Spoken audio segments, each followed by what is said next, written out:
Good morning, good evening, and very good morning, to the West Coast.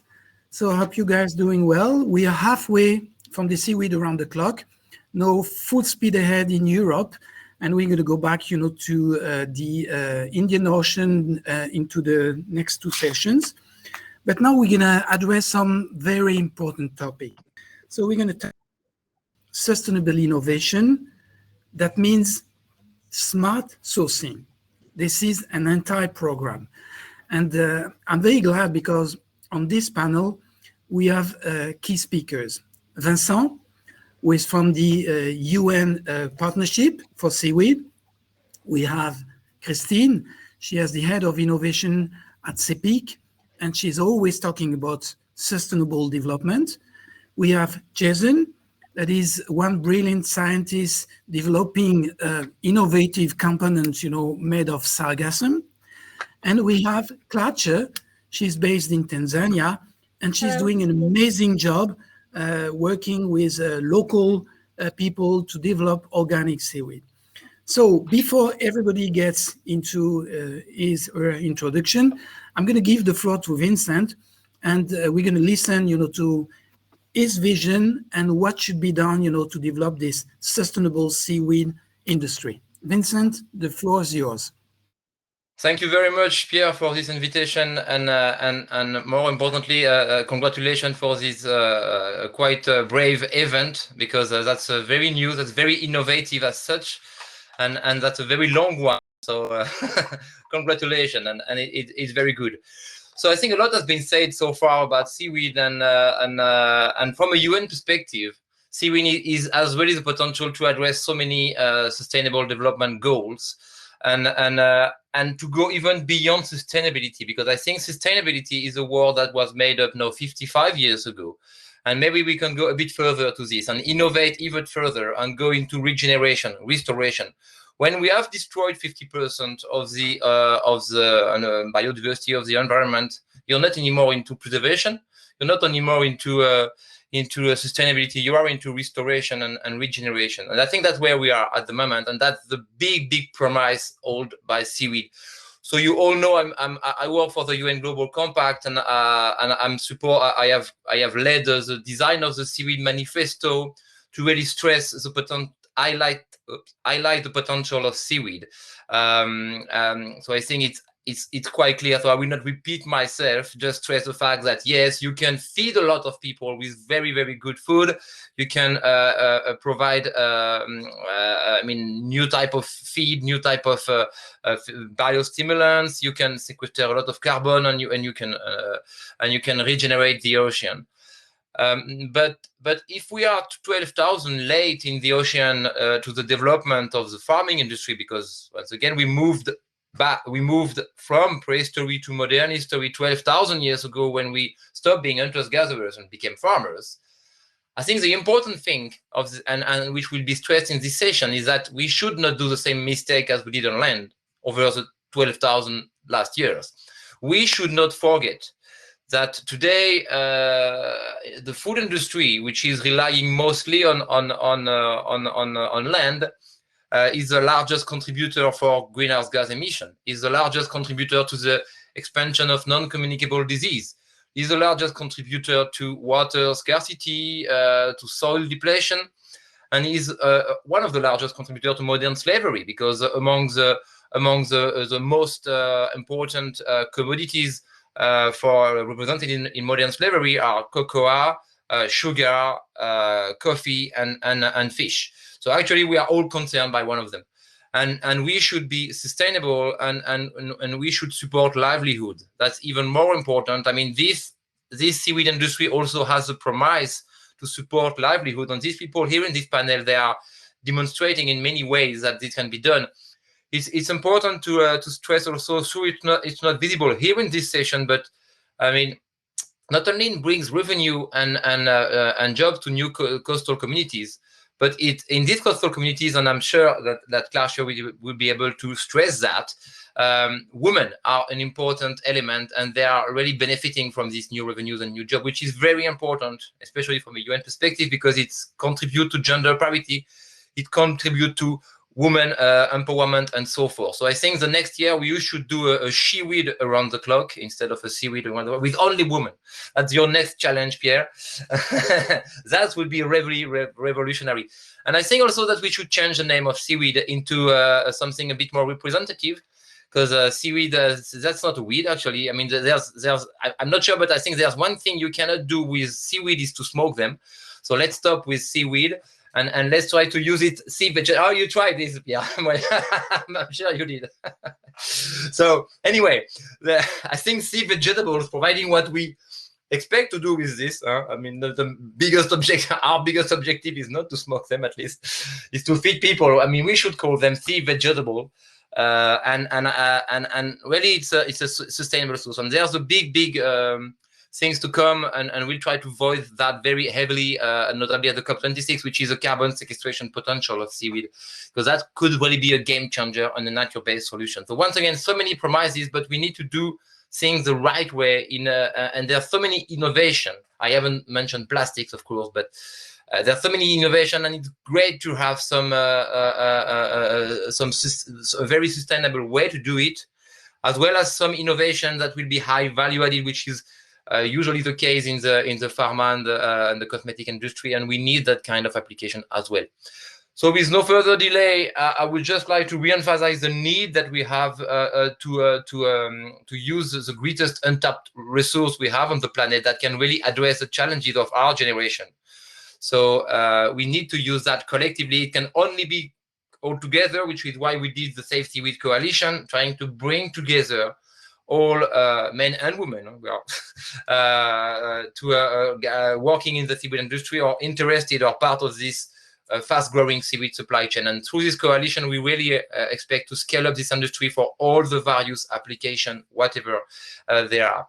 So thanks again for this invitation. Congratulations for your work, and let's get together to power the seaweed revolution all together. Thank you.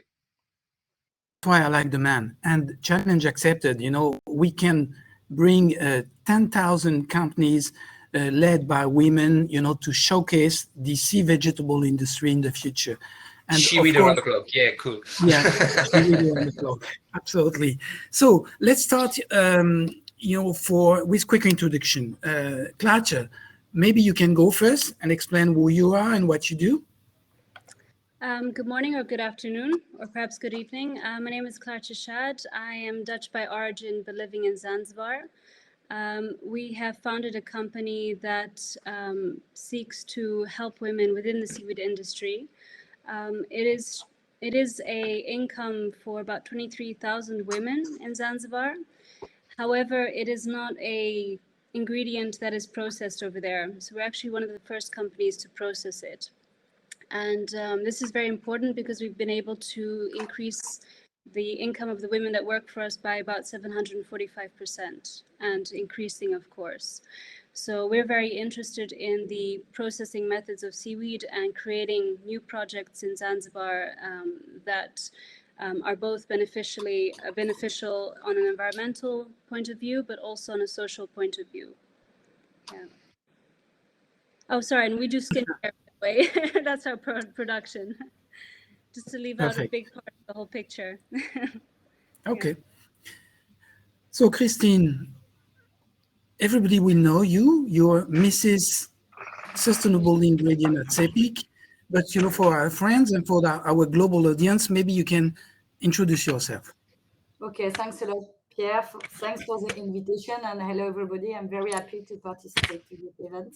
It's a great event and revolutionary events. So my name is Christine Garcia, and I'm working for a SEPPIC company. And SEPPIC is in charge to promote ingredients come from marine, plant, and green chemistry for cosmetic, pharmaceutical, and food industry. And I'm in charge of the innovation team who propose new ingredients for cosmetic active ingredients and food ingredients. Mainly for nutri-cosmetic. And we are working with our plants in Brittany, closely with all population in Brittany to seaweed and biotechnology come from the sea. So not only sea vegetable, but I think that there is a lot of innovation come from all the population in the sea. And I'm very happy to discuss with you. Christine, and this is true. SEPPIC was the leader in stem cells production from seaweed, and they have, you know, a unique and amazing technology. Perfect. Jason, tell us about C-Combinator, the origin, and who you are, and why you're in the UK. Right. Well, why I'm in the UK has nothing to do with actually C-Combinator, and we may actually be working with an actual seaweed. So C-Combinator is working to develop value-added products from the sargassum bloom, the Great Atlantic Sargassum Belt in Mexico, Puerto Rico, and the Caribbean islands.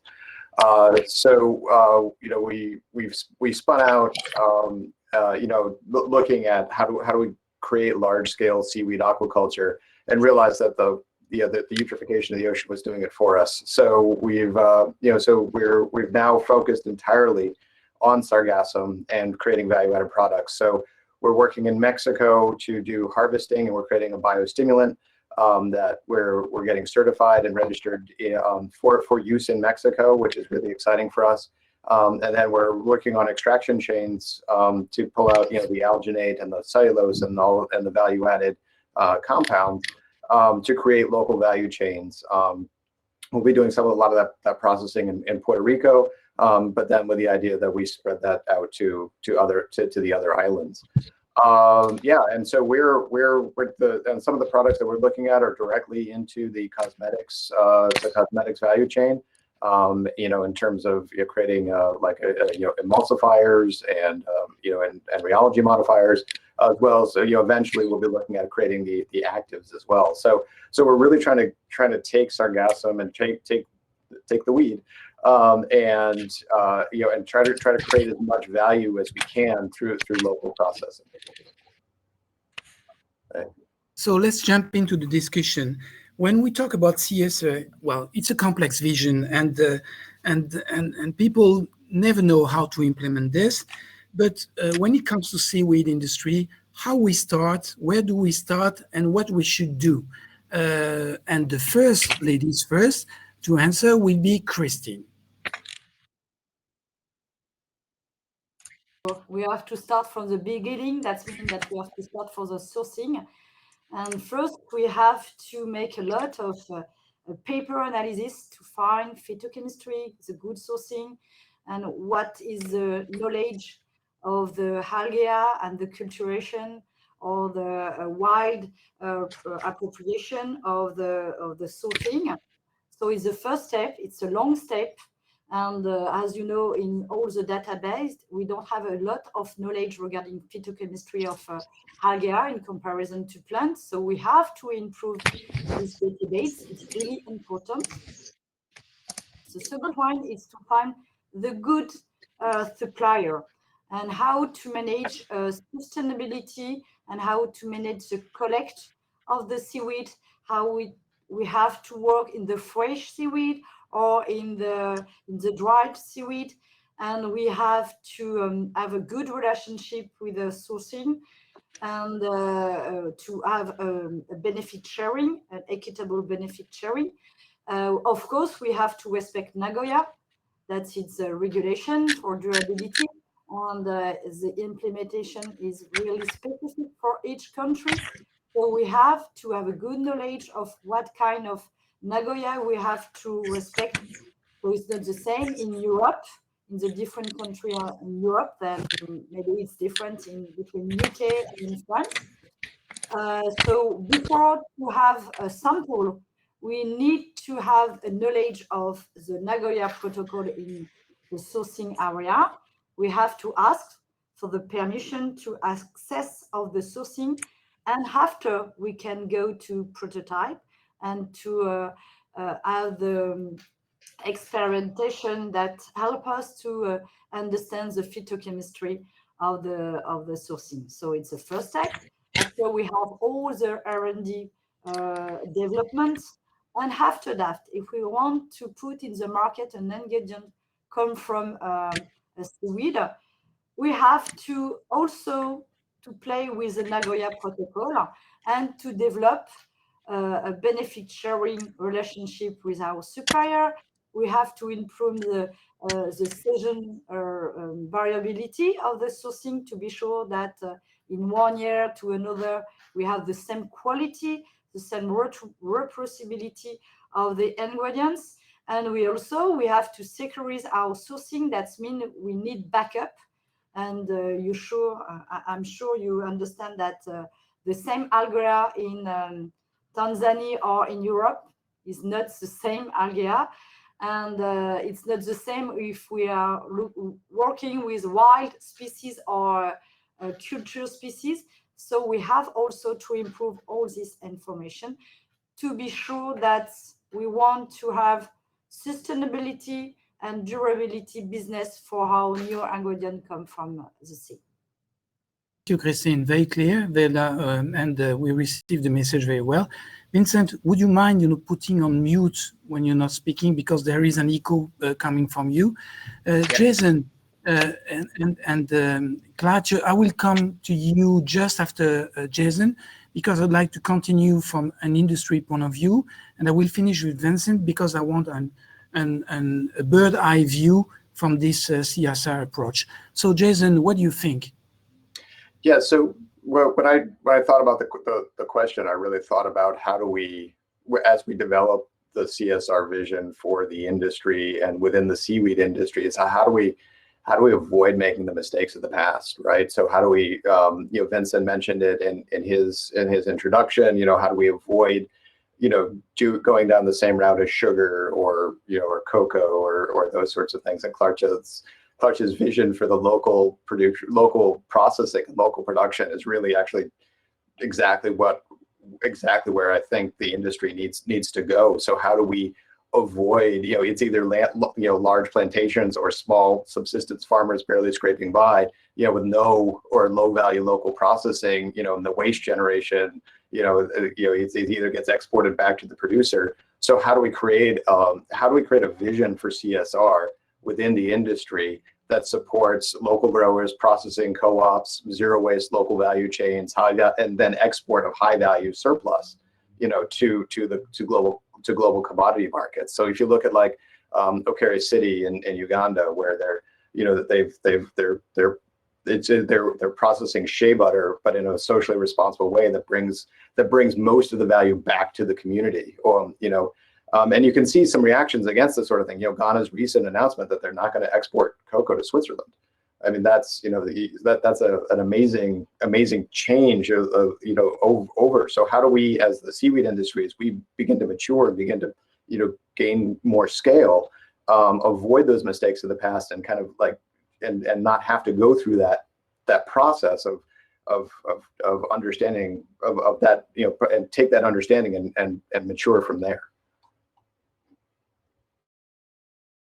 Interesting, and I will come back to some of the points which are really important. So, Klaartje, at your level, at the farm level, when you decided to implement, a strict CSR policy, what did it mean for you? Well, for us as a company, the CSR policy is not really something that we added to our branding. It's something that's integral to what we do. So basically, every step of what we do, operations, banking, anything, whatever you may name, we've thought it all through, or at least we're trying to create a process where everything has been carefully thought through and actually applies our, social and environmental principles.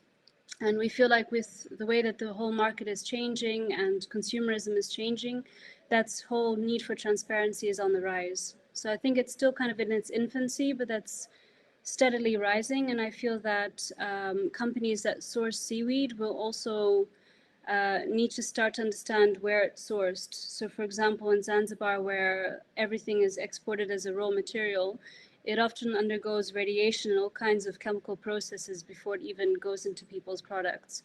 So I think with time and with a better understanding of that, there's going to be, a bit more of an approach of having a hands-on involvement with what happens on the ground.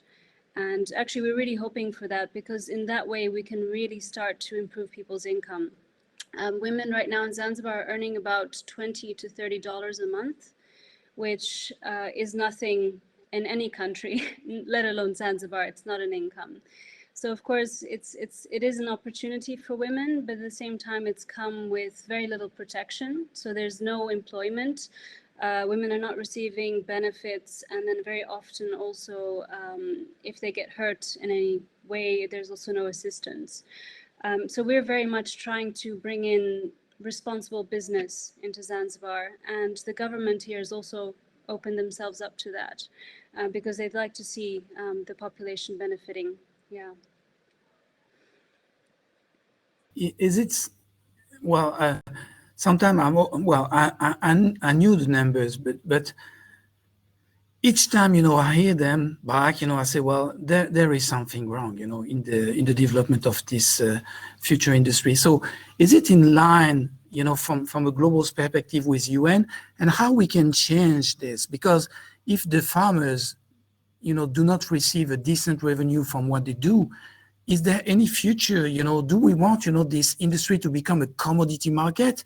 And when Christine is talking about pharmaceutical, cosmetical industry, we're developing high value compounds, and SEPPIC has been involved at this level to support the local producer.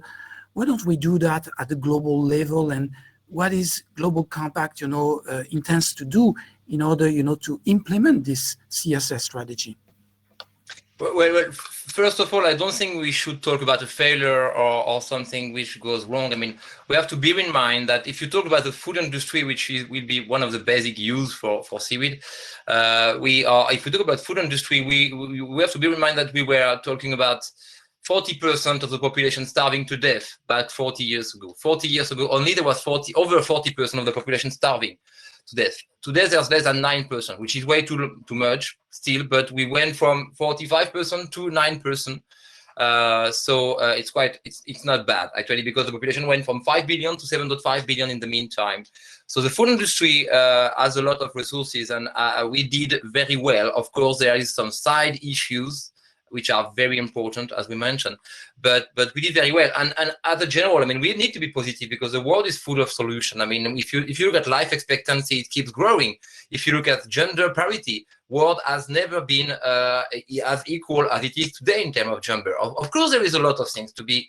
We need to continue, but it goes in the right direction, and we should get that perception right because it's full of solutions. We have to bring optimism back. I think we are very pessimistic at the moment, very negative. And if we look at the pandemic that we had, it may have sense, but we also need to consider that it took 9 months to develop 5 different vaccines, while everybody was saying it would take 10 years. So we have to be very positive. The world is full of solutions. I think there's one thing which is important is to develop the transparency. And transparency is not existing in the food industry very well at the moment. The traceability and the transparency, it's a bit like teenage sex, everybody's talking about it, everybody pretends they do it, actually very few are doing it, and those who are doing it, there are very few and they are doing it pretty badly. So we should move to a different, sorry for the analogy, but I like it. And I think it stresses the fact that where we are. So we need to implement a real traceability and a real transparency, because otherwise we will raise some big expectation on seaweed, as we are doing all together right now. But then we will end up with big disappointment, and we cannot do that. So we need to make sure that everybody is playing the right game in the right way, and that we have a total control on the supply chain. But the good thing is that it could be a quite local supply chain, as it's demonstrated here. I mean, these people, they are not flying. So that's also something very important. But we need to really enable traceability to avoid any deviation in this new supply chain. No, I agree, and I always see, the bottle half, full instead of empty, and this is our role, and we need to drive this expectation the right way, not to oversell them, but to make sure that the people will embrace, the future, path of seaweed. So my next question will be to Christine. So. We have understood that it's not equal, and not all the companies are doing maybe the right thing. But in terms of cosmetic, we know that there's a lot of regulation, there's a lot of constraint. But how can we make sure that we have a a sustainable ingredient that is farmed in a sustainable way, that is processed in a sustainable way, and that will come, to the shelves, to the consumer with a stamp that is truly sustainable. How do you make sure at SEPPIC that everything has been done the right way, Christine? Good question, and it's a big challenge. And effect, it's depend if we are really involved in the supply chain. That means if we are only a buyer of a raw material, like a solvent used for our extraction, natural solvent, it's very difficult because we are a very little buyer instead of a big industry. But we try to be more and more involved in the supply material come from sea, but also come from plant. And before starting to receive sample, we have to connect a lot with the supply chain and to try to collect at the beginning all the information and to have a good relationship with our partner. So we try to not to have a relationship like a buyer and a seller, but we try to explain and to educate our supplier why it's so important, traceability, why we have so much question regarding the sourcing, the origin of the sourcing, the good way to have of the sourcing to respect the cycle of the renewal of the sourcing. That means that it takes 1 or 2 years to put in place a new supply chain. And at the end, if we don't have the answers, we don't have to work with a partner, because we know that transparency for our customers, but also for the end consumer, is the key for the future. Consumer want to know where the raw material comes from and how we could have the guarantee that the raw material respects the cycle for the renewal of the plant.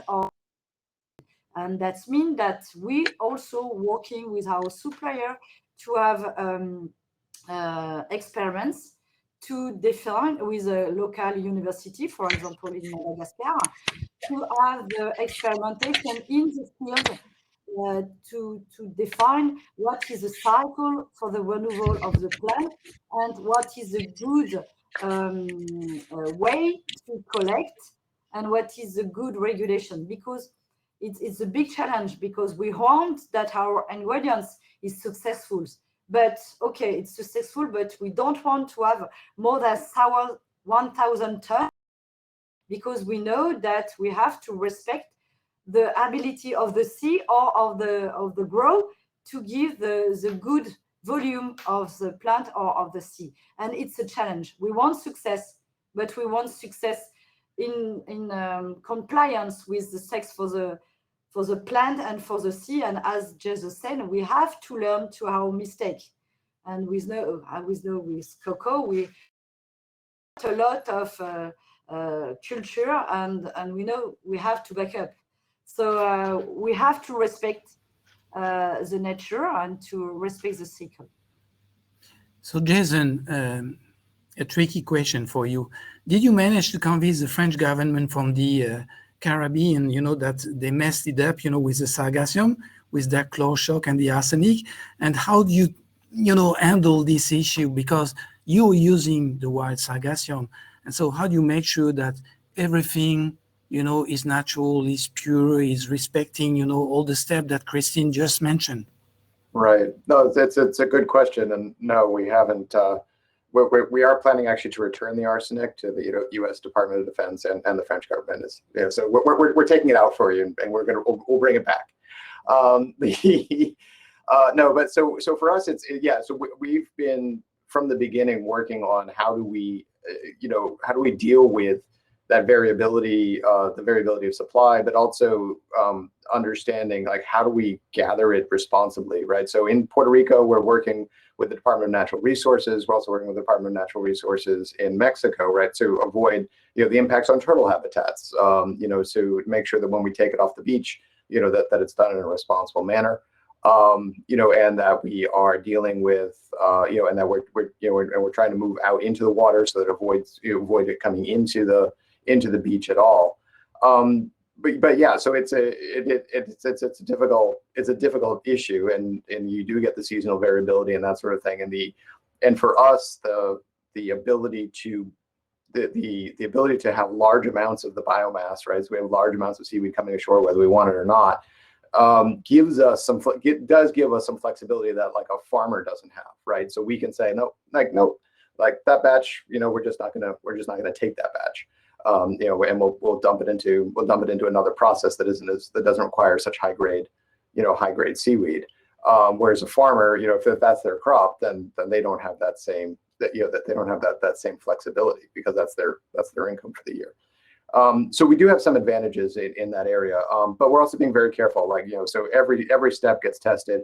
Every step gets tested. We are regulated by several governments. We are working on external certifications. Cosmos and OMRI and those sorts of certifications. So we're welcoming those certifications as ways of building up our quality assurance. But at the same time, we also, as a producer, like, we have to be able to see that those certifications generate value for us, right? So I think there has to be an industry understanding that some of these certifications need to be table stakes, to use a poker metaphor, right? So yes, you have to meet this just to enter the market. But there's some of these certifications that are sort of a step above that should add value, right, to me as a producer. And so I think that's a conversation we need to have kind of across the industry, right? It can't be that every that table stakes are up here, because then you won't get the small producer. You won't get those producers who are from a different, who don't have access to capital, who can't support themselves over a 1 to 2 year supply chain development, right? So we're looking at 2 to 3 years from the majors to get revenue for a cosmetic ingredient. How do you support your business? How do you keep the lights on and keep your scientists fed? Through a 2 to 3 year product development cycle. So I think, and then add those certification requirements on top of it, and it gets expensive, and it gets difficult. So I think those are conversations that we need to have as an industry. That is a very good point. And Klaartje, I think that you're even smaller than C-Combinator. So how do you engage, with the industry, and you partner with the industry to make sure that you can reach this point and sell your product as a high value company? So you mean in terms of the actual finished product or the seaweed itself? Both, because both are interesting. Some of the, semi-refined product could be of interest for ingredient manufacturer, but some of the finished product, like the cosmetic, the soap that you're designing, could be also of interest, for retail. So how do you engage with industry and distributors, to convince them, to take some parts?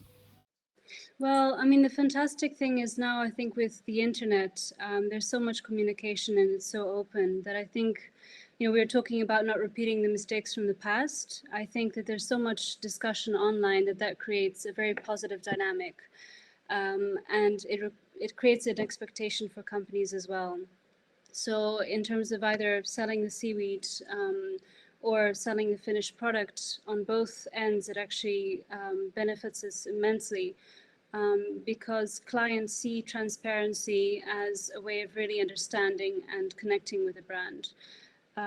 Also, for example, now with storytelling being such a vital aspect to any brand, they want to connect on a social, impact level, on an environmental impact level, and we feel that actually it just increases the chances for success for a brand.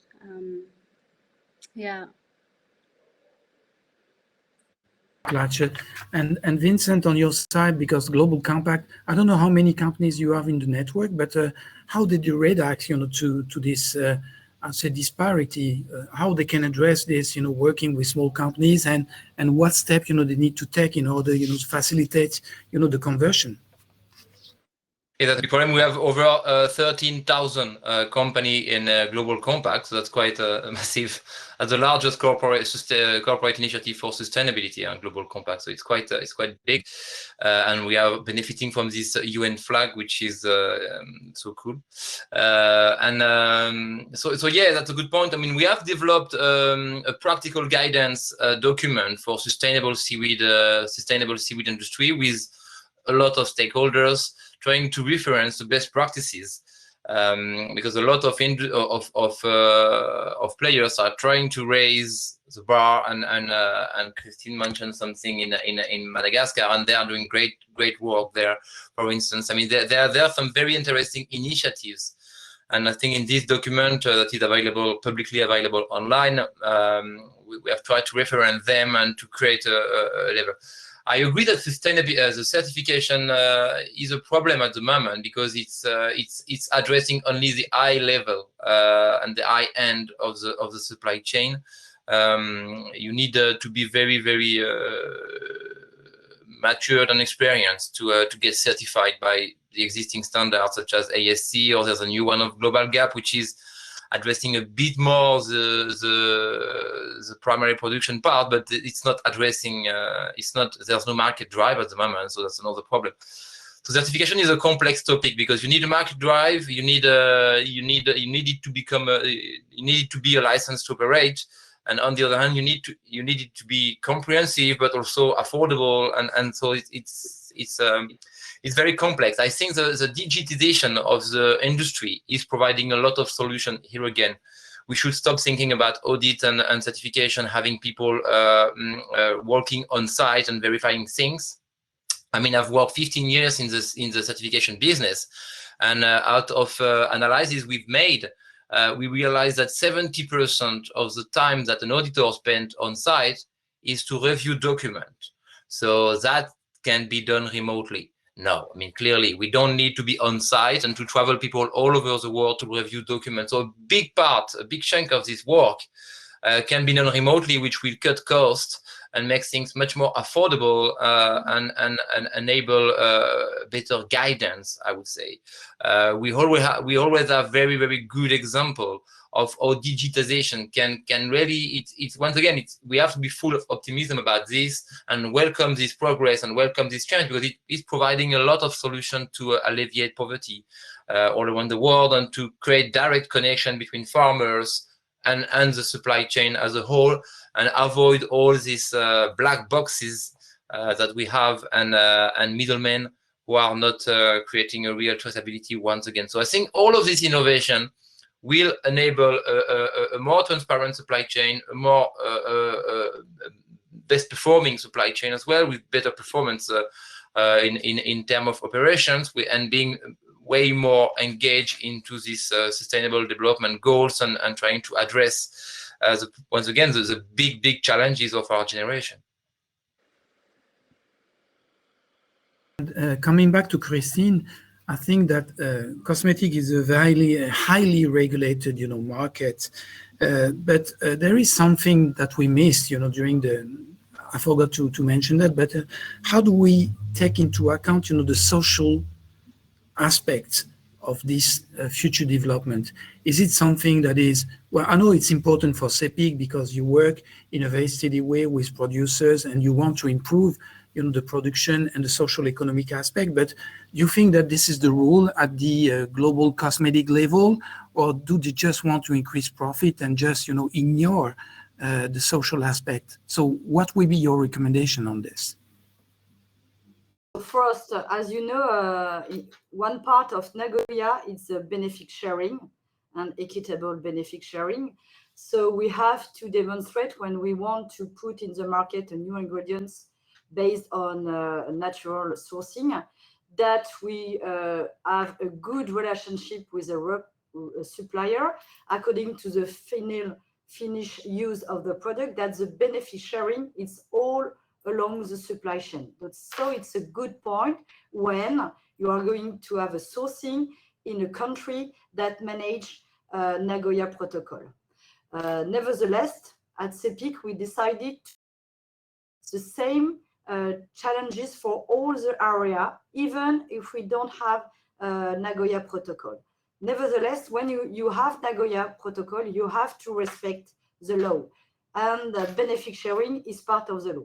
So, for example, in France, we are working with all the people in charge of the collection of seaweed, and we are working with people with disabilities, for example, for reinsertion in the job, and they help us to make the selection of the algae for the selection of the good algae for our business. So it's one part of example. In Madagascar, we are working a lot since more than 20 years with local population in different area, and the main area is to put children at school, because we are convinced that education is one part of the how to help people and how to, and I'm sure that to help young people could help for the future.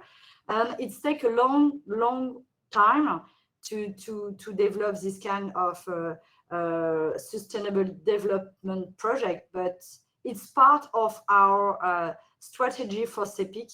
That means that, of course, we want to develop our business, but we want to have develop our business with very global, helpful for everybody, for the final consumer, but also for the beginning of the supply chain, and where we are collecting the new seaweed or the new plant. And we would like to respect all the population and to be helpful for everybody. And as you know, as you say, cosmetic, it's a luxury trend and domain of application. But that means that for our point of view, equitable benefit sharing is part of the luxury. And I'm sure that we consumer have to take in mind, okay, it's my pleasure to buy a cream or to take a bath, but at the beginning, when I'm looking for the sourcing, I have to also take in mind that maybe I could help young people to go to access to education. And I think it's part also of the pleasure that we could consolidate with cosmetic. And we try also to communicate when we propose, because we are a B2B relationship, but also it's part of our storytelling. Of course, we have the efficacy of our active ingredients, but all the story come from the sourcing. Why is this sourcing, and how we manage this sourcing in this specific area, how we manage relationship with a local collection, and to respect the people in charge of the collection and to respect the sourcing itself. So it's part of our marketing support for our ingredients.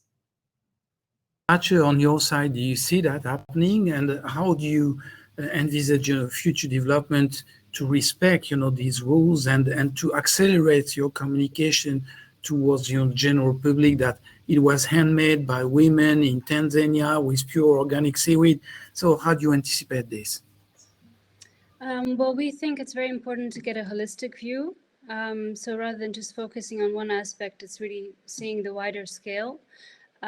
We also believe that there's more and more certification coming up and third-party assessments. And we've got, for example, certified B Corp that's come out, and that really assesses the whole business, the operations, and not just simply how much somebody is paid or how something is farmed, but really it goes into construction of buildings, sewage systems, everything. So they basically assess everything from the ground up. And of course, I think this is the first of many of those type of certifications, but I think that's very useful to create kind of a bit of a guideline and a comparison between companies, and transparency, of course, because there's a lot of greenwashing and it seems like it's only on the increase as well.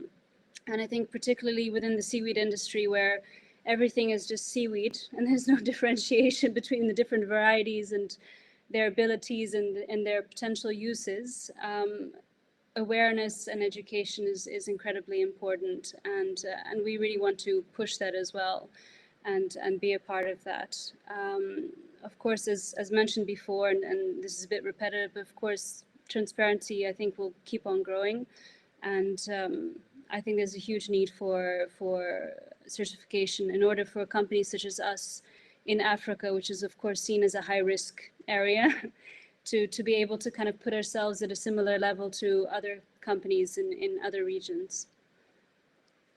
I think it might be dangerous to oppose, certain countries, and I agree that there are some heavy metals contamination for certain seaweed, but I think that we need to help, this country to clean their water and to improve, what they're doing. And so, Jason, my next question will be to you. So, how do you work on the ground, with the local population, the local communities? How do you improve your sustainable sourcing, and how do you make sure that one part of, the value chain comes back, to the local farmers? Yeah, that's something that we've been trying to work on and understand from the beginning. And so I think in Mexico, I think we're able to, because of the nature of the sargassum bloom, we're able to demonstrate some of that relatively quickly, right? As soon as we take the seaweed off the beach or take it out of the shallow water, we've improved the lives of we've improved the local economy, right, in terms of the tourist impact and the ecological impact and even the health impact of the seaweed. But really, for us, where the real value comes is how do we then take that from the downstream and create value. So one of the things that we're doing is we are creating a seaweed-based biostimulant. And like I said earlier, our first market actually for that biostimulant, we're making it in Mexico. And we're selling it in Mexico. So our first market for that is, we're going through the certification process right now. And we had some of our local team in Mexico has relationships with a growers cooperative for cacao in Tabasco, and seeing the farmers apply, in our trial, our field trial, seeing the farmers apply the biostimulant to the cacao trees, to help fight the impacts of climate change that they're feeling down in Tabasco. Their yields are falling and that they're struggling because of the impacts of climate change. And so we were looking to see if we could help them fight those impacts. It was just like that, like you see that and you go, okay, this is like, I'm done. This is what I'm doing, So there's so we're really focused on that, and we're focused on trying to, like, how do we create these models of local production and create the vertical integration locally, so that as we bring the seaweed in, we create value locally, but again we also create those surpluses, right, that we can then export to the local markets to bring capital back in, which is so that's really where we're trying to take our biorefinery approach. And make it so that we can do it locally, and make it so that so that anywhere that there's a sargassum bloom, we can come in and help people set up a vertically integrated market. And I think the vertical integration also will help with the supply chain issue too, right? So if we're harvesting the weed, processing the weed, and making the input product into, like, if we're making in the emulsifier for a cosmetics input, like, all that value chain is in our remit, right? And so it's an easy thing for us. We're not having to track. Okay, well, we're gathering here, we're exporting it to China for processing, and then that's coming back and getting reprocessed over here, and then it's getting packaged over here and sent off to the manufacturer in Europe. So by creating these local value stacks, right? So we can create a locally valuable product, several locally valuable product for export. We simplify those supply chains and also create that local value, right? And create local jobs and create local economies.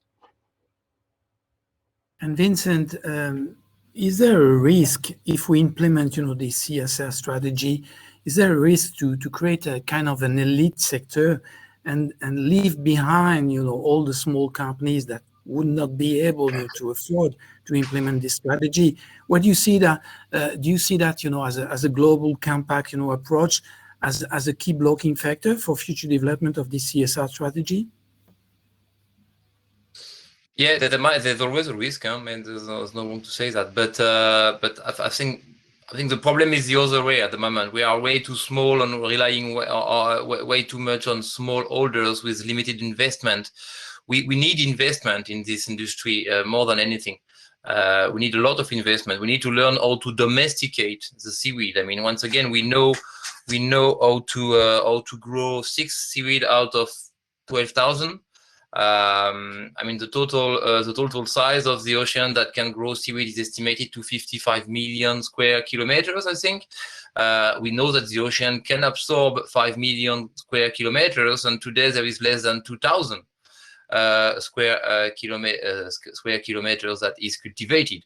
So that's the big problem we have to address. Scale it up. So it's not. I mean, of course, we need to be mindful of the small holders and of the CSR potential, because once again, otherwise we will disappoint people, and that will be another negative experience.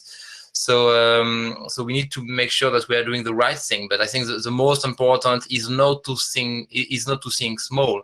It's to think big about this industry and how it can bring value and wealth to everyone, and alleviate poverty in emerging countries.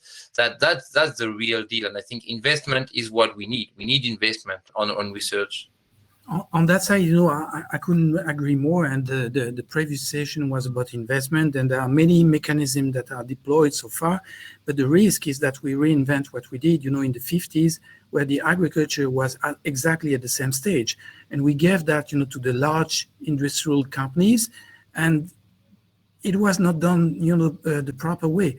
So if we need capital, and I totally agree on this, how can we make sure that we implement the right partnership between the different partners, large corporations like SEPPIC, SMEs, farmers, and what type of business model can we implement, you know, to make sure that we're not going in the same direction than the agriculture back in the 50s? We would like, you know, to start with that one. I'm fine. I mean, I don't think, once again, the world has changed since the 50s, and we are in a much more fragmented world with crowdfunding, where the truth is not coming only from one TV channel, where there are several investors. The people are savvy, and they know what they want. They know what they want to eat. They know what they want to grow. So I think we are not in the same, and it's with all of us. And actually, if we want the industry, and especially the food industry, to be shaped in a way, I mean, it's easy. I mean, 4 times a day, we shape the world we want by the decision we make about what we will eat. So we are all CSR activists in the end. Each time we buy and we cook and we drink something, we shape the world we want. So we don't have to blame or to push pressure on anyone. It's all with us. I mean, we are all connected to the same food industry, to the same food system, and we have the capacity in our daily life to change it. So I think the world has changed in the 50s. We know also to tell the right stories, and to tell everyone what worked and what didn't work. We need to learn a bit more about storytelling, and trying to tell the right problem and not what scare and forget what scares us. I mean, we need to be positive. Once again, I think you can do a revolution if you have hopes, not if you are scared. So we need a lot of, we need to be optimistic and positive. So the final consumer will have the choice and will make the difference. Do you see that, you know, Christine, and you anticipate the future change, you know, in terms of consumer demand?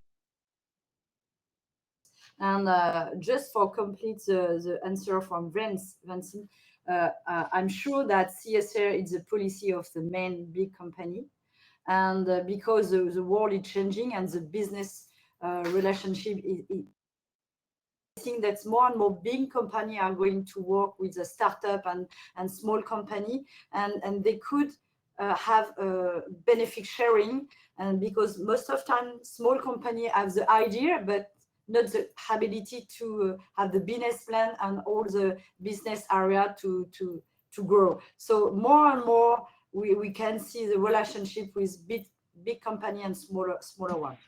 Regarding consumer in cosmetic and in nutrition, it's a big trend to have transparency, to have the ability to demonstrate durability, and to have all the information to demonstrate that we have not the sustainability rushing, but the reality of sustainability, durability, and benefit sharing. And it's begun in the past. It will be a nice to have for all of our consumers. Now it's must have. That means that all of our consumers have with one click in smartphone, you could have information, and we can see that some big company in cosmetics develop a direct application to have traceability of all the ingredients in the finished product from cosmetic, and you can see why this ingredient in the formulation is for, what is the job for the ingredients, emulsifier, active ingredient, where it comes from, and if there is a good issue regarding safety, sustainability. And I think that all the digital application access directly to the consumer will be the difference, and it will push us to work in the good way. Whatever is the size of the company, and it's a good thing for us, and I'm sure that it could help us to not make the same mistake like in the past. Agreed. And Jason, you spend a lot of work, you spend a lot of time on the social network, and you're very influential to C-Combinator, through your communication strategy.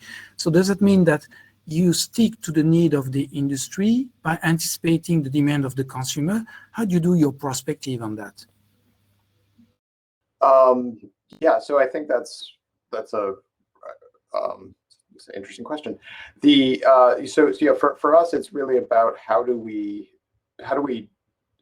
meet where we're seeing that consumer need, that consumer demand, take what we have, right? Because basically we have the weed that we have, and bring the two things together, right? So really there's almost this alethism, is what is the sargassum giving us that we can then take and turn into, take and then apply in these different areas. And so that's how we've ended up, where we are with trying to create these products for the cosmetic industry. So but we see there's and that emerging consumer demand is only going to keep, hopefully, will only keep getting larger, and as more people understand the impact that we're having, and demand a better future. I think we lost Klaartje. Excellent. We've lost Klaartje, but in Tanzania, the network is not always stable. So I'm going to give you one wish, and I'm going to go around the clock. I will start with Christine until Klaartje come back. What will be the wish you wish me, and our global consortium, Vincent, UN, European Commission, if there is one thing we should do, what will be, this thing? I think we are working a lot with all partners from a finished product or active ingredients, and there is a lot of initiative, and regarding what is carbon footprint, how we manage eco-consumption, how we manage to combat greenwashing.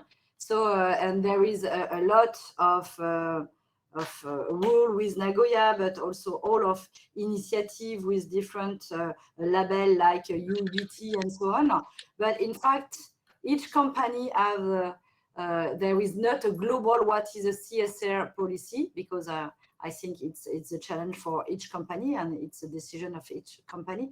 But maybe we could work together to help consumer how they could look after the good information, and not the information come from greenwashing, and how we could help consumer, because I'm sure that all the initiative come from the end user of all the disease come from natural issue, and how we could help them to make the selection in all the information come from internet or from application, to be sure that it's a good information and is not a fake news, because you know that a lot of people are able to make a claim or revendication from durability and a fake transparency. And maybe it could be helpful for the consumer, how to help them to have the right information and to be able to select the supplier they want and the truth they could have with the supplier. Excellent. Jason, your wish. My wish. How do we create a system? How do we create systems? And so, if I had a wish, it would be a system to help small scale producers get to revenue faster by integrating into like a global network. So Vincent, you were talking about how do we avoid, how do we get large scale investment, but at the same time avoid the kind of centralization, right? That we see that when large scale money comes in, right? So is it possible that we can create networks that have like local accelerators, and local, almost like local capsule brands that the majors, would use to as their innovation laboratories, right? So as a small producer, I can say like, hey, I'm just going to produce, like I'm going to partner with one of the big brands. We're going to produce this local, a local product, and we're going to see how it works. But I don't know, is there, because what we're seeing is the emergence of the potential for network effects, and developing these networks of relationships that don't necessarily have to be centralized like they were in the past. And so how do we, so if I had a wish, it would be we had a model to do that. So Klaartje, except, from a stable internet connection, what would be your wish? Sorry, I just only heard a bit of that.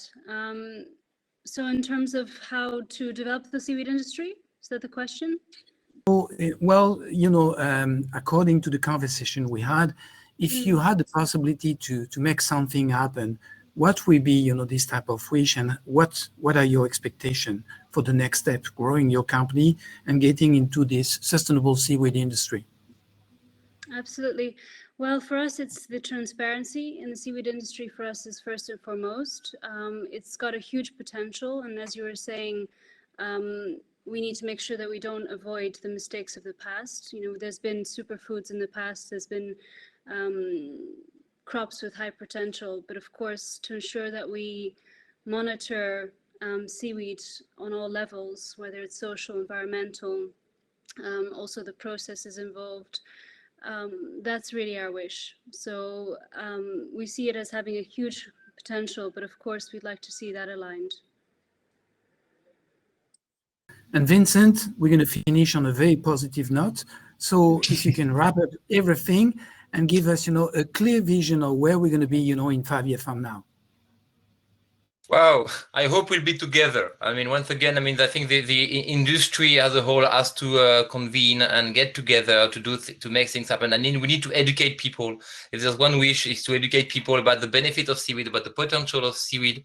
We have a huge education message to convey across the people. We are coming from seaweed, and we used to intake a lot of seaweed back 20,000 years ago. We know that from our genes. We know that from our brain, which has gone so big because of a massive intake of polyunsaturated fatty acids that can only come from seaweed and oil and fish oil. So we used to eat a lot of seaweed back 20,000 years ago. The Roman and the Greek lost it somehow. The Asian people kept it because they have a medicine that has not relied only on synthetic molecules, but on but on food, basically. So I think we have to connect back with the ocean, which is where we all come from. So my wish is connect back with the ocean and enable a better future for all of us. And even CEOs of large companies have children, so they should be concerned about this as well. And I just want to remind you that 10,000 years ago, the colonization of North and South America was done, through the kelp corridor. So the people were floating, were feeding, were clothing, were smoking sea vegetables, and it helped, the colonization of all the planet. So thanks to seaweed, there is still a bright future, maybe on Mars, maybe on the moon. We are working on some of the innovative projects, for that. Thank you for your patience. Thank you for your expertise. Thank you for bringing, this this amazing discovery to the industry and for the final consumers. And I think that if we team up again, for the next 5 years, we're going to achieve something great. Thank you so much for this time and very valuable panel. Thank you, and see you soon. See you.